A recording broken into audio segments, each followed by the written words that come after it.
Welcome to Fantasia, home of the Melodious. My name's Azallea, and today, gonna be bringing you guys another update to my Lyrilusc deck. So without any further ado, let's just jump right into this. So starting off, I'm playing 3 copies of Lyrilusc Turquoise Warbler. So Turquoise Warbler is fantastic for helping you set up your plays, because if you control no monsters, you can actually special summon her straight from your hand. And whenever she's special summoned from the hand, you can actually special summon a Lyrilusc monster from your hand or your graveyard to your side of the field. So she helps a lot with swarming capabilities. Now, she's also a very great catalyst for our next card, which is going to be 3 copies of Lyrilusc Sapphire Swallow. So Sapphire Swallow, in order to activate her effect, you have to control a Wing Beast type monster on your side of the field, which, of course, Turquoise Warbler helps out with. So, if you have another Wing Beast monster on your side of the field, you can activate the effect to special summon herself and another level 1 Wing Beast type monster from your hand to your side of the field. She is just fantastic for helping you swarm and getting more monsters onto your side of the field so you can go and fuel your XYZ and your Link summons. Now, Sapphire Swallow also has the effect where if she's used as a material for a XYZ summon of a Wind XYZ monster, then you can actually target one Lyrilusc monster in your graveyard and attach it to that monster as an XYZ material. So she's very great for helping you boost up the power of your extra deck monsters.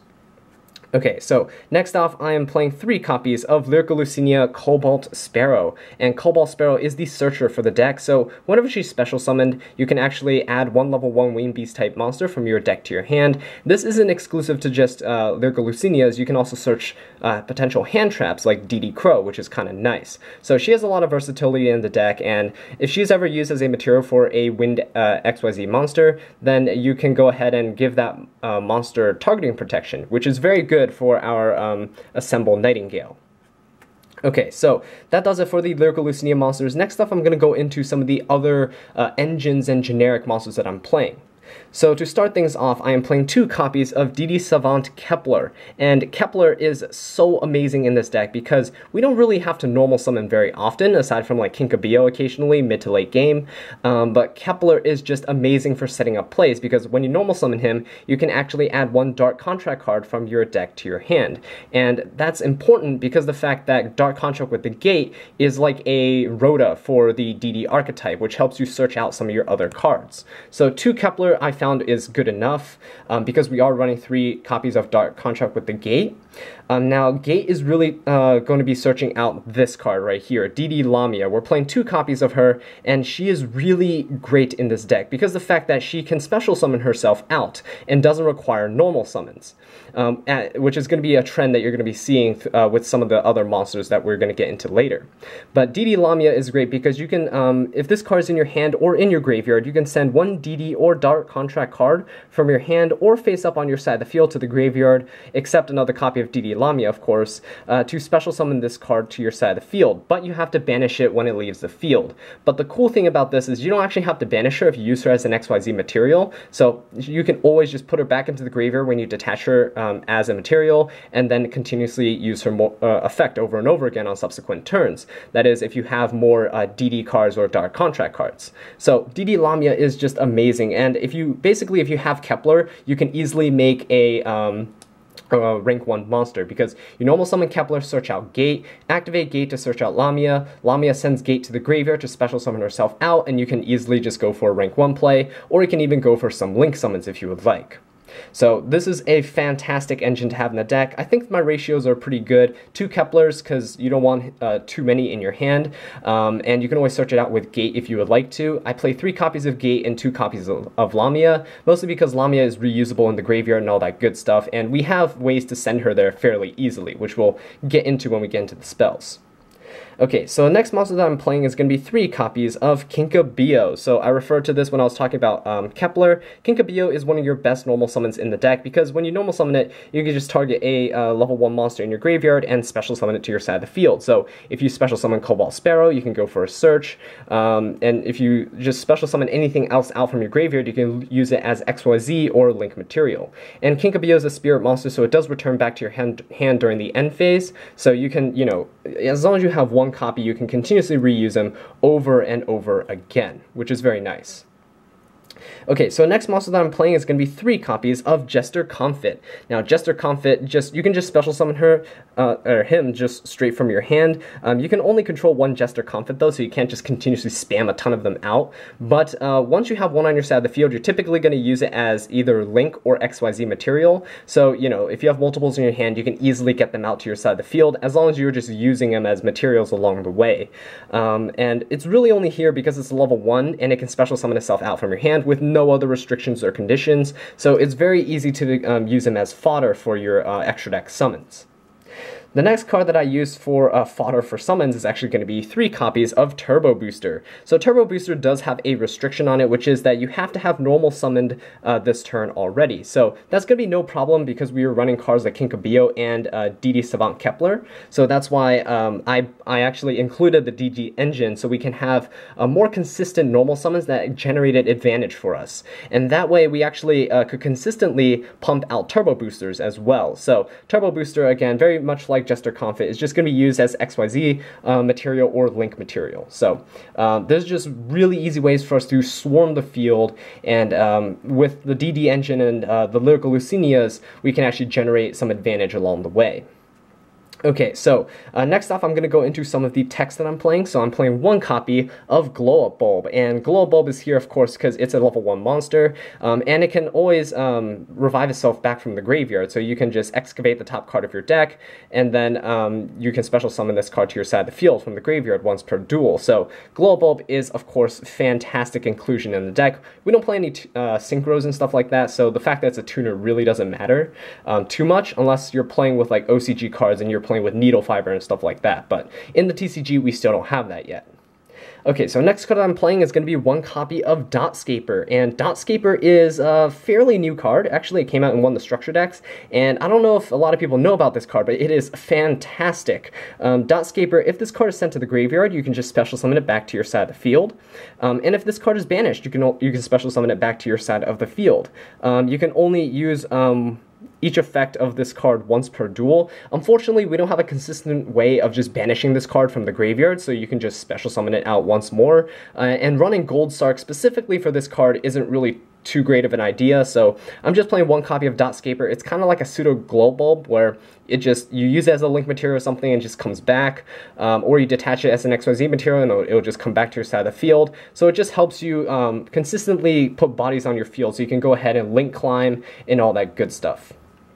Alright, so next card that I'm playing is going to be 1 copy of Blackwing Gofu the Vague Shadow. So Gofu is not a level 1 monster, obviously, but it is a Wing Beast type monster. So if you control no monsters, you can just special summon this out straight from your hand, and it sets up so your Sapphire Swallow actually has its conditions met, so you can go ahead and special summon her out from your hand and potentially another Lyriluscinia monster.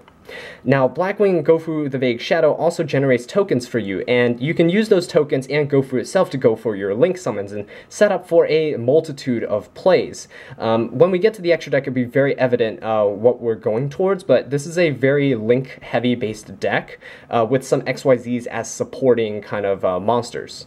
So yeah, 1 copy of Gofu is very nice, especially because of the tokens and helping you just set up an instant Link 3, which is very nice. Next off, we're going to be playing 2 copies of DD Crow. Now, DD Crow is searchable by your Lyriluscinia Cobalt Sparrow, so that's why it's only at 2 here. It's really good in certain matchups. You don't really want 3. You have enough targets for your Sapphire Swallow to easily meet its conditions to special summon things out from the hand. So 2 copies I found is good enough. It's really good disruption as well, so I'm very happy that it is actually searchable in this deck. And last but not least, the last hand trap that I play in this deck is going to be 1 copy of Max C. Of course, if your opponent's trying to special summon and go off, you're going to get a ton of cards, and because we are a very combo-oriented deck, every card actually does matter. And it also, can just deter your opponent from establishing too big of a field so that you can actually overcome it when it comes back to your turn. So yeah, that does it for all of the monsters. It's a lot, but it's a very monster-heavy, combo-reliant deck. Next off, we're going to go into the spell cards. Okay, so for the spell cards, starting off, we are playing 3 copies of Where Art Thou? So Where Art Thou is like a reinforcement of the army, except it's for level 1 monsters, which is pretty nice. But it does have a few conditions attached to it, so if you control a face-up level 1 monster, you can add one level 1 monster from your deck to your hand. During the end phase of this turn, you take 2,000 damage if you did not normal summon the added monster or a card with the same name after activating this card. So basically, this is a very easy way for you to access Kepler, and a very easy way for you to access Kinkabio, which are two cards that just generate a ton of advantage for us throughout the course of the duel, and of course they are reusable and they're a very sustainable resource that you can search. Taking the 2,000 damage actually doesn't really matter too much if you do want to just search something that can special summon itself from your hand, potentially another Lyrilusc monster to, fulfill the conditions of Sapphire Swallow or something like that, because of the fact that Assemble Nightingale can actually just prevent us from taking battle damage, so we can stall out the game pretty hard, even if we're taking a bit of damage from this. So it's a fantastic searcher. Highly recommend at 3 in this build, mostly because of the fact that we need our combo pieces. We need extra monsters to just swarm our side of the field with to kind of establish our board. Okay, so the next card that I'm playing is going to be 3 copies of Dark Contract with the Gate, and I mentioned this when I was talking about the Kepler and Lamia. Basically, Kepler searches Gate, and then Gate searches Lamia. Lamia will send Gate to the graveyard, so you can go ahead and special summon her to your side of the field. Now, the thing with this card is, it is a continuous spell card, so if you don't get rid of it with your Lamia, maybe you had something else in your hand that you want to get rid of instead, that's fine. The thing is that Gate does burn you for 1,000 damage during each of your standby phases, so you do have to keep that in mind. Typically, we're going to have a Lamia to go along with this, so we can easily just get rid of it, but in the cases that you don't, you got to watch your life points, especially because we're also playing Where Art Thou, that could potentially burn you as well. Okay, so the next card that I'm playing is going to be 3 copies of Instant Fusion. Now, this might seem like overkill, but we do want to see this card. It is very important, mainly because of the fact that we do have one of our Lyrilusc as a fusion. That's a level 1 that we can easily summon out with this, and it puts a level 1 Winged Beast type monster on your side of the field, so you can go ahead and use your Sapphire Swallow's effect from your hand. Another thing that is really good for is it gives you access to Thousand Eyes Restrict, which can act as removal for your opponent's monsters. Maybe they have like a big beat stick that you want to get rid of. You can just absorb it with Thousand Eyes Restrict and then use it as a link material or potentially even as XYZ material, and you basically got extra spot removal out for the small cost of 1,000 life points. So Instant Fusion is just fantastic in this build. Okay, so the next card that I'm playing is actually going to be 3 copies of Scapegoat. Like I mentioned earlier, this is a very link-based build of Lyrilusc, and Scapegoat helps us get there. The 4 tokens that it generates helps us very easily establish a very disgusting board, which is just amazing. And I'm playing 3 Scapegoats in this build. I typically like to play 2 in most of my other decks, but 3 in here is absolutely necessary because it's so reliant on getting the link monsters out. Of course, you can just play it more linearly. You don't have to go ahead and go for link summons. The reason I like this build so much is you can switch between 2 playstyles like at any time throughout the course of the duel, and it just doesn't impact your gameplay at all. You just kind of adapt to what your opponent's doing. But Scapegoat is just here as an enabler for our link plays, which is very nice. Next off, I'm actually playing 2 copies of Pot of Desires because, drawing 2 cards is always great, especially in a very combo-heavy deck like this, where we're running a lot of 3-ofs. 3 copies of every Lyrilusc, 3 copies of Jester Comfits, of Turbo Boosters, things like that. You just want to see more cards in your hand, and this gets us there. So 2 copies of Pot of Desires is all we really need. 3 is a little bit overkill in this build, but yeah, you can test it out if you would like.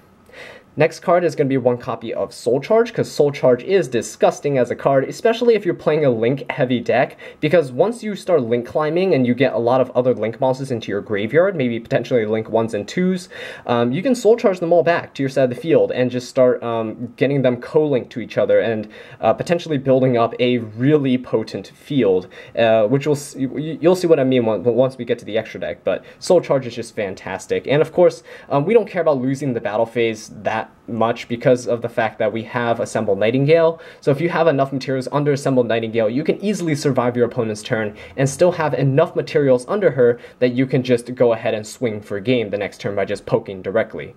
Alright, so next card that I'm playing is one copy of Foolish Burial. We are playing Dot Scaber, we are playing Glow Bulb, so this is very nice. You can even send a copy of like DD Lamia to your graveyard if you really want to, and you already have Gate or something else on your side of the field that you just want to get rid of. So Foolish Burial is really nice with a lot of targets in this build. That's why I'm playing one copy of that. And of course, we're playing a level 1 deck. You have to play a copy of 1-for-1. 1-for-1 synergizes really well if you draw into your Glow Bulb or your Dot Scaper, or even your DD Lamia, because they can all activate effects from the graveyard. So 1-for-1 is just great. And even if you have something like, you know, an extra Lyrical Lucinia, you can throw them to the graveyard, and then your Turquoise Warbler can actually special summon them back if you meet the conditions of special summoning her from your hand. So yeah, 1-for-1 has a lot of neat interactions and combos, and a lot of good graveyard setup as well, depending on your opening hand. So yeah, that does it for the spell cards, and that does it for the main deck. So next off, we're going to go into the side deck. Okay, so for the side deck, starting off, we are playing two copies of Eater of Millions. Now, you might have seen this being popped up in a lot of deck profiles in like YCSs and regionals and things like that. Eater of Millions has deserved its spot in the side deck because of the fact that it's such great removal, and it has pretty easy summoning conditions as well. So this card cannot be normal summoned or set, and it must be special summoned from your hand by banishing 5 or more cards from your hand, field, or extra deck face down, and it cannot be special summoned by other ways. This card gains 100 attack and defense for each face down banished card, and this face up card on the field cannot be attributed or used as a fusion, synchro, or XYZ material.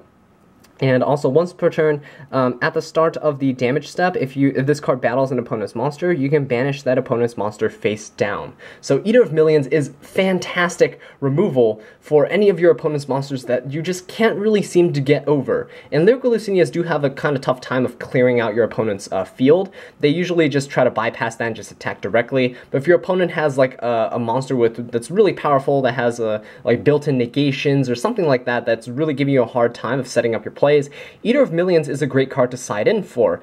And because I mentioned that this deck can switch between the playstyle of like Link spam or just going straight to the face with like Lyrical Lucinia XYZs, Eater of Millions is great for the second playstyle. So if you're going to game 2 and you're thinking, okay, Links weren't really working first game, or you're just thinking, let's switch up the playstyle, so like my opponent's going to side in cards that are going to be useless against my playstyle for this game. You can go ahead side in Eater of Millions. It's really easy removal, searchable by things like War Arthal as well, so it's very nice. And you know, you can just remove things from your opponent's side of the field. This synergizes with Potted Desires. If your opponent's playing Potted Desires, even better, because you're going to get 1,000 attack and defense for every Desires that's used, basically. And yeah, it's just really great. Helps you, again, support the second playstyle of the deck, which is just go for the opponent's face, poke them for a bunch of damage with your Lyrical Lucinia XYZs, and this helps us get us there. Okay, so next card that I'm playing is going to be 3 copies of Ghost Ogre and Snow Rabbit. Decide to side these instead of playing in the main. DD Crow is already another hand trap that we played in the main, which is kind of nice, you know, helps in some matchups like Invoked and things like that, but Ghost Ogre is just here in case you need it. It's a level 3, so it didn't really synergize with the playstyle of the deck, and I didn't really have too much space in the main deck. We already reached 45 cards, and it is a fairly combo-oriented deck, so I decided to try to cut down on the potential clogginess of Ghost Ogre in the main. Okay, and the last monster I'm playing in the side deck is going to be 3 copies of Denko Sekka. As you might have noticed, we didn't play any trap cards in the main deck, and Denko Sekka is just great for locking out our opponent's back row. If they're trying to side in a bunch of like disruption for you, you know, things like Solemn Strikes, Solemn Warnings, and things like that, you can just use Denko Sekka to either lock out things like Solemn Strike and things like that, or even bait out things like Solemn Warning. Of course, Solemn Strike cannot be used on Denko Sekka, but Warning can. So you got to watch out for that. But other than that, it's just really great for locking out your opponent's back row and then going off with your plays. So Denko Sekka has definitely earned its spot in the side deck. Alright, and the next card that I'm playing is going to be 1 copy of Dark Hole. Typically, if you're playing the Link style of this deck when going first, you're going to create a pretty strong board that can kind of lock your opponent out, and you have some negation that you can work with, which is pretty nice. But Dark Hole is here because people more likely than not are probably going to try to make you go second, seeing that you're playing a very combo-oriented deck that focuses on going first. But because you're going second, you can just switch your playstyle to just normal Lyrical Lucinias, I'm going to poke you over and over. So having things like like Dark Hole, having things like Raigeki in the side deck helps you cater towards that style where you can just clear your opponent's field, make sure nothing's going to interrupt your plays, and then go ahead, swarm your field, make your Assembled Nightingale, and start poking your opponent for a ton of damage. And that's why things like Eater of Millions also helps with that playstyle as well, and Denko Sekka also helps with going second. And of course, to cater to that style, again, we're playing 2 copies of Twin Twisters, just in case your opponent's playing back row and you don't have the Denko Sekka for it. You have 2 copies of Twin Twisters, so if you're against a very back row heavy deck, definitely side in 2 Twin Twisters, 3 Denko Sekkas. You're going to be fairly safe. Okay, and the last card that I'm playing in this side deck is going to be 3 copies of Harpy's Featherstorm. This card, of course, you can just, if you control Wind Wing Beast type monster on your side of the field, you can just activate this and lock your opponent out of all monster effects for the rest of the turn. So it is just really, really powerful. But this is really good for going first if your opponent decides to, hey, you know, let's see if your deck's consistent enough to go first and establish that strong of a field again. You'll side this in because what you can easily do is just summon a Lyrical Lucinia monster, kind of sit on it and set this card. You're not going to be really in trouble or anything because your Assembled Nightingale can protect you from battle damage and all that good stuff, and your opponent's going to be locked out of all their monster effects for the turn. So definitely a fantastic card to test out. And yeah, that does it for the side deck. Next off, we're going to go into the extra deck. Okay, so for the extra deck, starting off, we are playing 1 copy of Linkuriboh, and I know, Linkuriboh is currently, as of recording this video, a jump promo. It's fairly expensive, and you might be European, so it's not legal where you live, which is quite unfortunate. But there is a replacement for this card. You can actually get Underclock Taker, which is a common in the upcoming set of Extreme Forces. So definitely get that and replace Linkuriboh with it if you're trying to play in real life, or you can't play Linkuriboh where you are. But if you do happen to have a Linkuriboh, definitely play it because it only requires 1 level 1 monster, which is basically our entire main deck, so that's why it's very easy to summon, and it has a down link arrow marker, so it's very easy for you to go ahead and summon more extra deck monsters under it. Okay, so the next card that we play is going to be 1 copy of Link Spider, and Link Spider is very similar to the reasoning behind Linkuriboh, is because it has a down link arrow, which is going to be very nice for setting up additional plays and additional swarming capabilities. So Link Spider you can always summon with a Gofu token or one of your Scapegoat tokens, so it's also fairly easy to set up as well. The next card that I'm playing is going to be 1 copy of Proxy Dragon, and Proxy Dragon is really good in this deck because of the fact that it has side link arrows, and I actually play a variety of different monsters with left and right link arrows because of the fact that we're actually focused on a Tri-Gate build, and I'll get to that when we get to Tri-Gate Wizard. But Proxy Dragon's here because it can help expand, of course, the extra deck summoning capabilities of the deck. And the next card that I'm playing is going to be 1 copy of Binary Sorcerers. Now, you can replace this with another copy of Proxy Dragon, but it's fairly easy to make Binary Sorcerers anyway. It's just 2 monsters except tokens, so it's fairly easy to summon. You know, even if you have a Gofu on your field, you can use Gofu and another monster you happen to, you know, special summon from your hand, like Jester Confit, something like that. Very easy to summon this, but it does have a kind of a niche effect where if it's co-linked to 2 monsters once per turn, it's a quick effect where you can target 2 monsters that you control. You can have the attack of one of those monsters and then give that attack to the other monster that you targeted. So this is really good because during the battle phase, you can actually go ahead and just attack with one of your more stronger monsters, like let's say, for example, Tri-Gate Wizard, and then you can actually use the effect, have the attack of Tri-Gate Wizard, and give that attack to something like, let's say, your Lyrical Lucinia, who can attack directly. And so you're going to be able to amass a lot of damage on your opponent with this little niche effect. It doesn't come up too often, but when it does, it's definitely very useful. So I play 1 copy of this. It's easy to summon. Again, if you don't really like the condition of it where you can't use tokens, you can go ahead and run Proxy Dragon instead. But having left and right link arrow markers is very important because we need Tri-Gate to be co-linked to 3 monsters. So next off, I'm playing 1 copy of Ib, the World Chalice Priestess. Again, left and right arrow markers, but her summoning condition is that you need 2 monsters with different types and attributes. Fairly easy because we're playing, you know, Dark Spellcasters with Jester Confit, Wind Wing Beast with Lyrical Lucinias, and all that good stuff. We have a wide variety of different types and attributes in our main deck, so we can very easily summon this.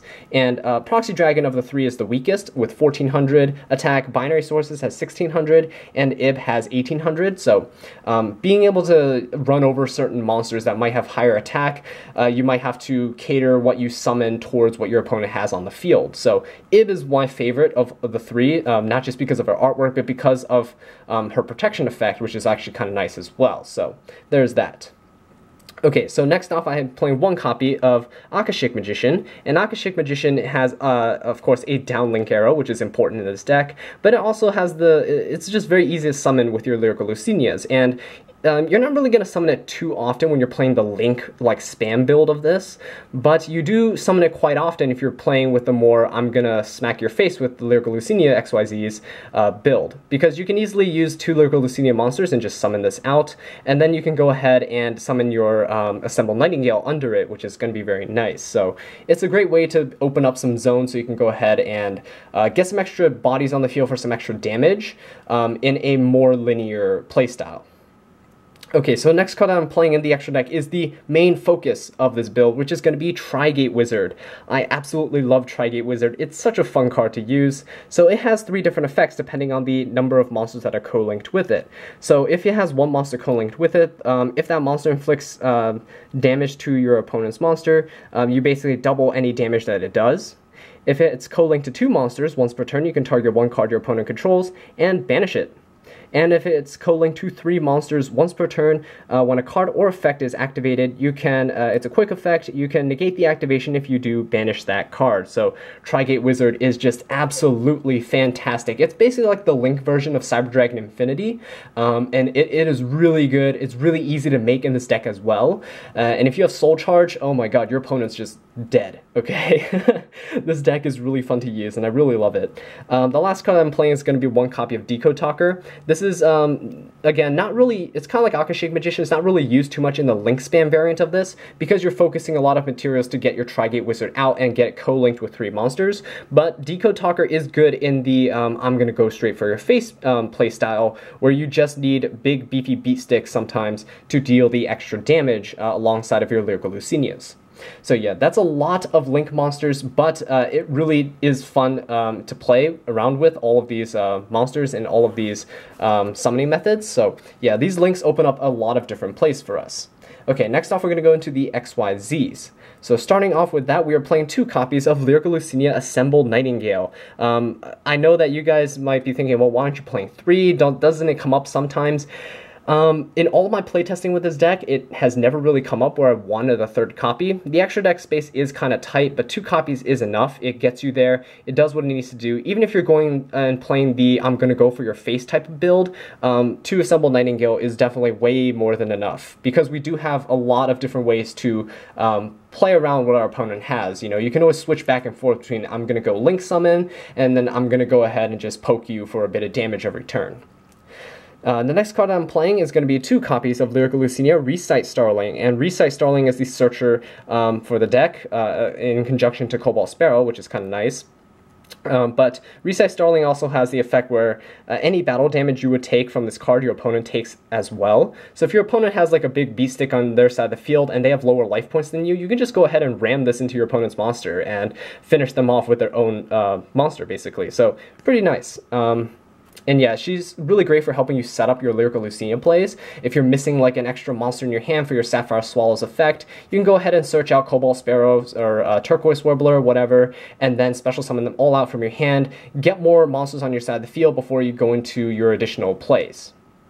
And that's the reason why Akashic Magician is actually really good in this deck, because the fact that if you have Recite Starling in your extra monster zone, once you get another Lyriluscinia monster onto your side of the field, you can easily go for Akashic Magician, and then under the Akashic Magician you can go ahead and XYZ for your Assembled Nightingale. So Recite Starling helps you set up and climb into essentially Assembled Nightingale. Okay, so the last XYZ monster that I play is going to be 1 copy of Sylvan Princess Sprite. I don't play any of the other rank 1s because they honestly just never ever came up. The links are way more easier to summon and way more versatile without clogging your extra monster zones. Now, Sylvan Princess Sprite is really great in this deck because we do play a lot of very powerful spells and well, not traps, but very powerful spells. I guess if you side in Harpy's Featherstorm, you can try to dig for that, but this is really important because of the fact that you can easily draw into something like Instant Fusion, Scapegoats, Where Are Thous, things that can easily extend your plays for you.